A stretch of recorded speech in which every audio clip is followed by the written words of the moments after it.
What's up, guys? LQ here with the LQ review. Gonna do just a quick comic book review here. Wednesday was New Comic Book Day. I got there, I got to the comic book store today and picked up some new comics. One of them I got was the Rest in Peace Pennyworth. Yes, Alfred died. We'll see how long he stays dead. It's probably some secret Batman plan. Alfred's probably spying on somebody right now as we speak.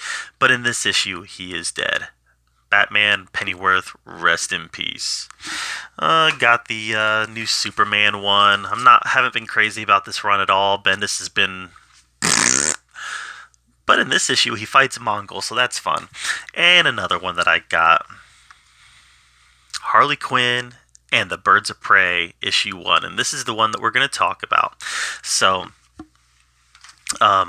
this has got Amanda Conner doing the art, Jimmy Palmiotti, and this is part of DC's, Black Label. So in the Black Label, they can be more risque. In the Black Label, they can use naughty words and talk about sex. And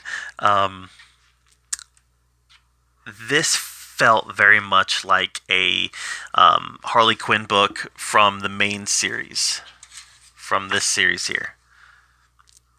Felt very much, it's clearly in the same world, written by the same people, drawn by the same people.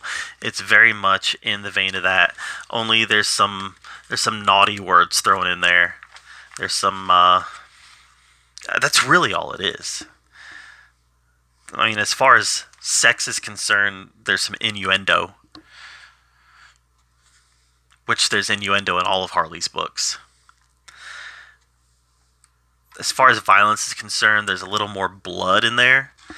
But there's a lot of language. And obviously they can get away with that language because it is the Black Label. Now I will say, the art, it's familiar, but it's also very nicely done. The Black Label has the advantage of having larger pages, more premium pages, and it just makes everything look a little bit nicer. It's still bonkers Harley Quinn, clearly. You've got, all the bonker characters that appear in the Harley Quinn books appear in this one. And I will say that one of the problems that the Birds of Prey movie had was that it was Harley Quinn for the first 2/3 of an act. The last act, it was finally Harley Quinn and the Birds of Prey. And this suffers from the same thing. This is a Harley Quinn comic book, and the Birds of Prey show up at the very end. Now, this is a series, so there's going to be several books in the series.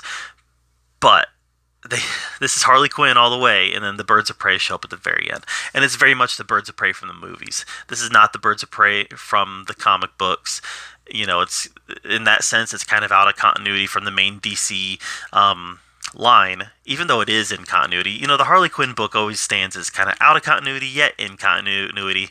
It's a very weird book as far as that's concerned. But in this case, it's definitely something written with the idea of being a promotional piece for the movie, or the movie being a promotional piece for this, because this is very much the Birds of Prey from the movie.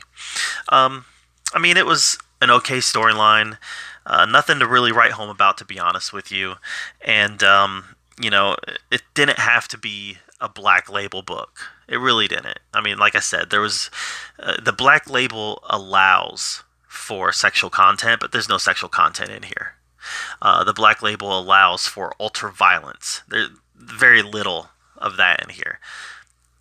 The only thing that's in here that the Black Label requires is a lot of language. There is a lot of language in here. It's very much like the Birds of Prey movie, right? There was no sex in the Birds of Prey movie. There was no violence in the Birds of Prey movie that could not have been in a PG-13 movie. The Birds of Prey movie was rated R all because of the naughty words. That's why it was rated R, because of naughty words. That's why this is Black Label, is because of naughty words. This has a lot in common with the Birds of Prey movie. Now, I like the Birds of Prey movie. I like the Birds of Prey movie a lot. I didn't care for this. I didn't care for this. I probably will not be picking up issue 2, just because this one just did not grab me. I don't know. Maybe I'll thumb through it in the comic book store when it comes out and say, okay, I'll get it. But this one didn't grab me. And I'm a big fan of the Harley Quinn books. I'm a big fan of the writer and the artist of the Harley Quinn books. But they're selling Harley Quinn and the Birds of Prey. And that's not what we got here. We got more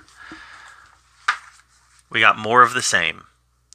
Only this is $3.99. This was $5.99. And we ended up getting more of the same, just with some naughty words, is really what it came down to. So, wasn't impressed, but hey, they can't all be winners, right? And maybe you were impressed. Did you like Harley Quinn and the Birds of Prey, Book 1? Do you think I'm not correct on that subjective assessment? If so, let me know in the comments down below. And guys, I appreciate you being here. Make sure you subscribe to my channel. And as always, thank you for joining me at the Oki Review, where we get to talk about all the geeky, nerdy stuff we love to talk about. And until next time, we'll see you later.